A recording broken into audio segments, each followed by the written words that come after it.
In 1935, amidst the silence and majesty of the sacred Aranakula Hill, a most profound event took place: the legendary meeting between Paramahansa Yogananda, the pioneer who brought the ethics and practice of Kriya Yoga to the West, and the enlightened Ramana Maharshi, the living embodiment of non-dual silence, sitting face to face. In that moment, words seemed superfluous. They conversed with their deepest consciousness. Absolute truth is not a knowledge that can be accumulated, but can only be realized through the complete renunciation of all illusions of self. This article will take you deep into each moment of that fateful conversation, deciphering each question and answer with philosophical depth, opening up new layers of meaning. 1. Suffering, the doorway to enlightenment or proof of the absence of God? The dialogue begins with a question that haunts the depths of the human soul, a heartfelt appeal to the Supreme Being. Yogananda's question: why does God allow suffering to exist in this world? With His infinite power, can't He remove all suffering with a single thought, a blink of an eye? Why doesn't He simply and instantly grant universal enlightenment to all humanity, instead of leaving us to struggle in the sea of suffering?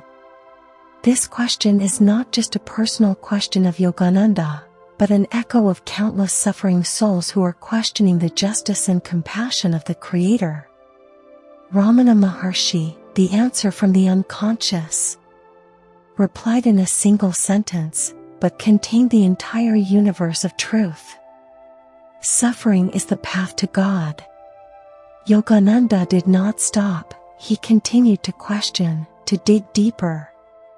But could not God have used another means?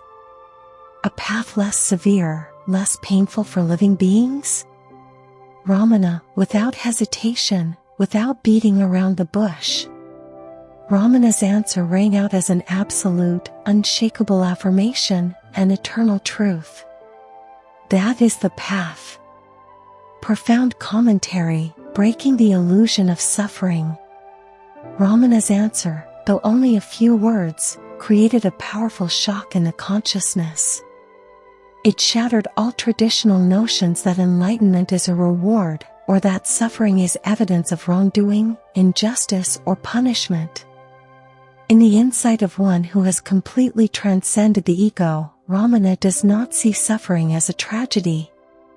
On the contrary, he sees it as a perfect design, a marvelous mechanism created by God Himself, for the ultimate purpose of destroying all illusions of the individual self. Suffering is the divine fire of purification, burning away all illusions of separation. It is the fateful axe that strikes at the root of ignorance, causing the chains of ego to disintegrate. Suffering is the compassionate hand that, though seemingly harsh and sometimes cruel, is actually pulling you out of the endless stream of illusion, leading you back to the ultimate reality. Ramana does not deny the existence of suffering, but he takes away the power of lamentation and despair by giving suffering its highest purpose, opening the door back to the infinite self. As long as we cling to the idea of ourselves as finite bodies, as restless minds, as fickle emotions, every blow of life becomes a threat, a pain with no way out.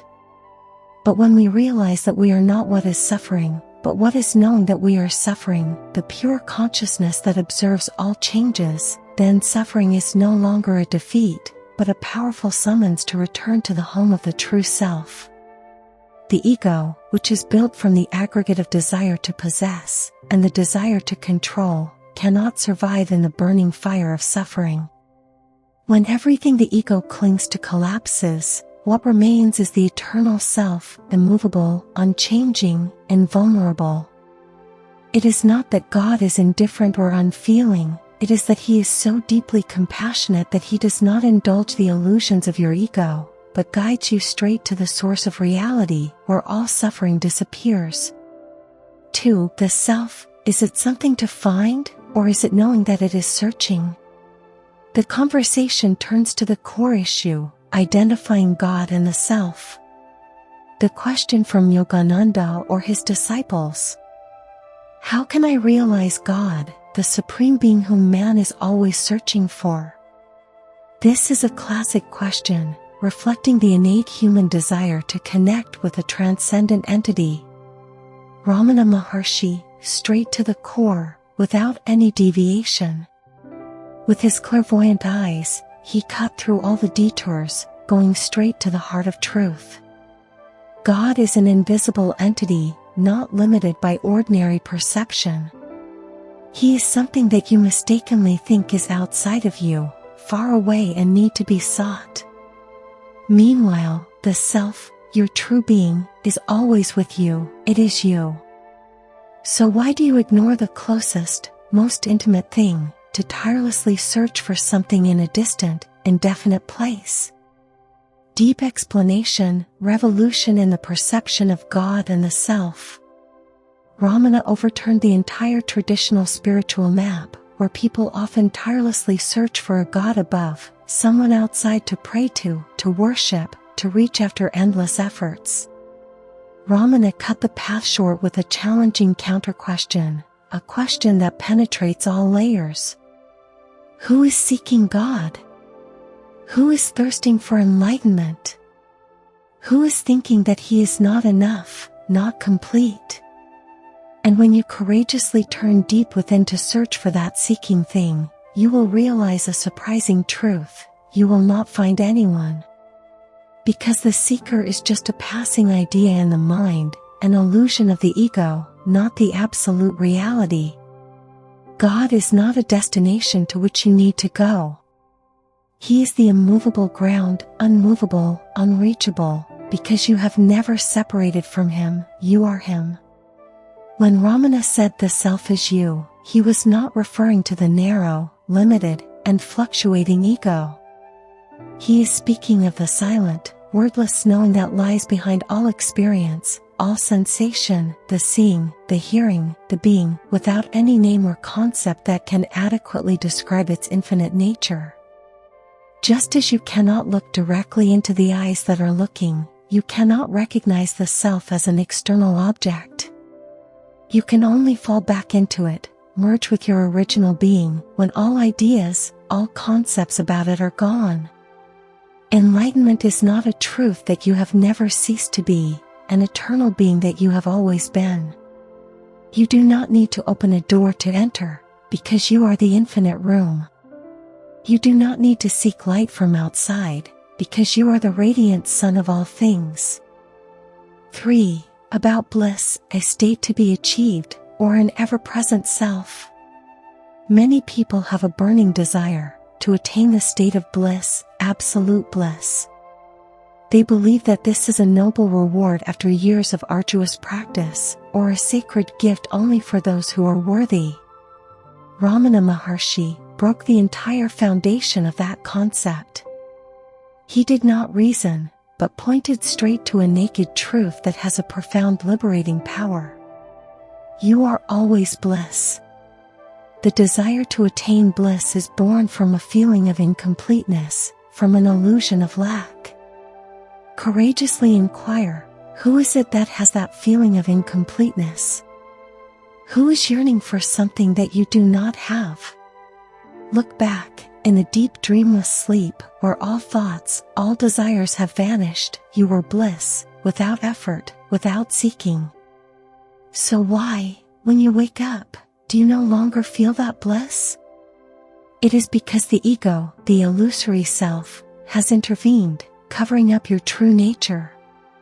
So, trace back to the deepest source of that ego.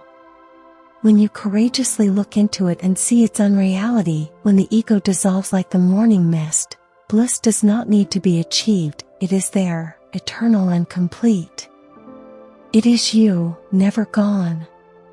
Profound interpretation, overturning every definition of happiness. While many religions place bliss as a reward after death or after an arduous journey, Ramana declares a shocking truth. Bliss is not a destination to be achieved. It is not a state to be created. It is what you already are, what you are, right now, forever and completely. There is no distance between you and bliss. The only thing that comes between you, obscuring your radiant essence, is the illusion of a self that craves it. And that craving, however spiritual it may seem, is a clear sign that you are temporarily lost from yourself, creating an invisible barrier. When you believe that you have to attain bliss, it means that you are implicitly affirming, "I am not bliss yet." And as long as that false idea exists, you will remain outside the door of the very fullness that is abundant within you. Consider deep sleep, a state where there is no thought, no ego, no desire. In that moment, you are completely at peace, free, without the need to seek or achieve anything. So why, as soon as you wake up into the world of consciousness, do insecurities and desires suddenly appear? It is because the ego wakes up with you, bringing with it its layers and illusions. Ramana only invites you to courageously remove the illusion that you are not bliss. And when there is nothing left to prove, no one left to aspire to, no destination left to aim for, bliss appears naturally, uninvited, as the immutable ground of your own being.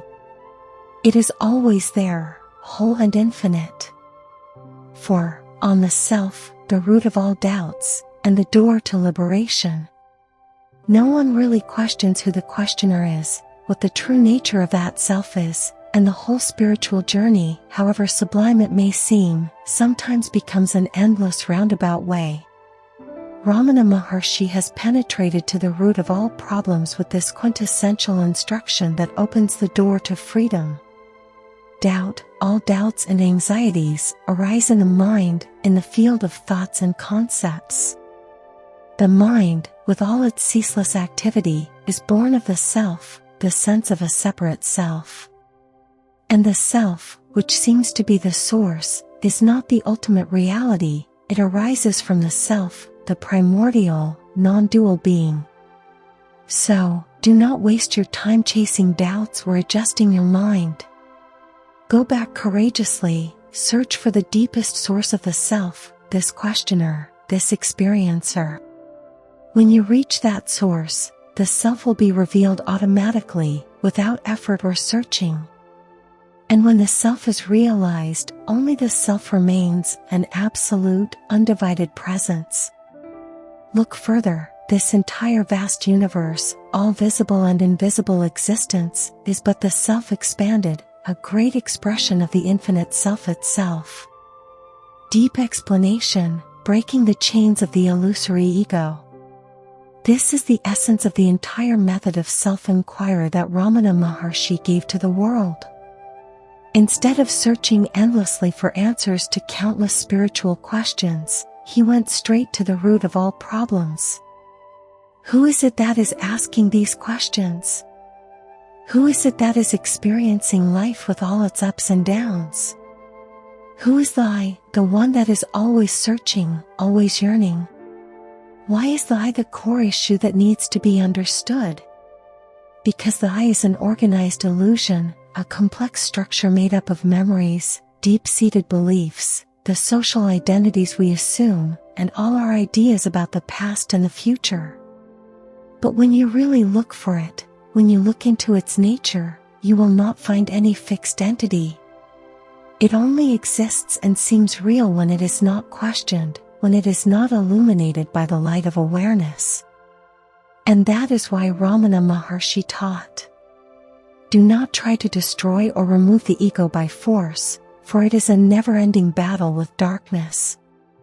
You only need to look at it courageously, question its nature, and it will dissolve by itself, disappear like an illusion.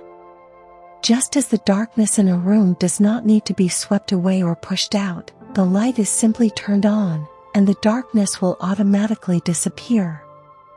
The ego, it only needs to be seen clearly as unreal, an illusory construct. And when the ego dissolves, when the veil of illusion is lifted, nothing new is added to your life. Only that which has always been there, eternal and complete, is now recognized for the first time, with absolute clarity. That is the self, the unchanging ground of all existence, the ultimate essence of the universe. the true self is not a better person, not a more awakened version of you. 5. On silence, the supreme teaching without words. That essence is a pure state without words, that is silence. Not the passive silence of the speechless, nor the social or binding silence, but mauna. Silence as essence. Silence as absolute truth. Silence not because of lack of words, but because all words are no longer needed. Ramana Maharshi once said, "Silence is the language of truth." Words are meant to move towards truth, but when it comes near, only silence remains. From silence, all teachings are born. In silence, all doubts disappear. Profound commentary. Truth, if it is really truth, cannot be communicated through words. All words are only symbols, and symbols are always relative, limited, and dependent on the person who understands. But the truth Ramana spoke of was not dependent on language, culture, religion, or form. It did not come from learning, but from non-judgmental presence. When Ramana looked at you, not through the prism of identity, age, or knowledge, that look was the teaching. No one needed to explain. No one needed to be convinced. That silence was a direct encounter between the self and the self. Silence was like an energy field, not coming from outside, but emanating from not me. Thousands of people came to Ramana just to sit. No questions asked. No methodical meditation. No need for instruction. They just sat in his field of silence, and something deep within them changed. Some people shed tears without knowing why. Some people experience the state of no self immediately. Some feel nothing until they leave and suddenly realize that the mind has become as still as a lake. Because true silence does not work, it dissolves. Why did Ramana choose silence instead of teaching more? Ramana was not speechless. He could answer sharply, thoroughly, and precisely. But he spoke only when necessary, otherwise he lived by wordless presence. Because words are a tool, and silence is truth itself. While words make the mind move, silence makes the mind stop. And when the mind stops, you do not hear an answer, you become the answer. Silence is not the goal, it is the ground that has always been there.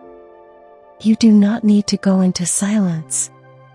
You are silence if you stop identifying with the inner noise, thoughts, fears, hopes. Silence is not in the environment, it is in the knowing that is not attached to anything that is happening. Silence does not come when everything stops, it is always there, even when everything is noisy. And there is no teacher, no disciple, no questioner, no answer. There is only pure presence, which is truth. Ramana did not teach to make you a better person. He was just silent, so that you could realize that you were never anyone, and in that anonymity, all suffering ceases. Conclusion: when the ego disappears, no more questions. The meeting between Ramana Maharshi and Paramahansa Yogananda is a gift to humanity. It reminds us that there is no need to choose sides between silent meditation or practice. There is no need to deny suffering, for it is the path back to the self. There is no need to pursue bliss, for you are bliss. There is no need to seek God, for He is looking through your eyes. Finally, when the ego dissolves, there is no more question, no more searching, there is only presence.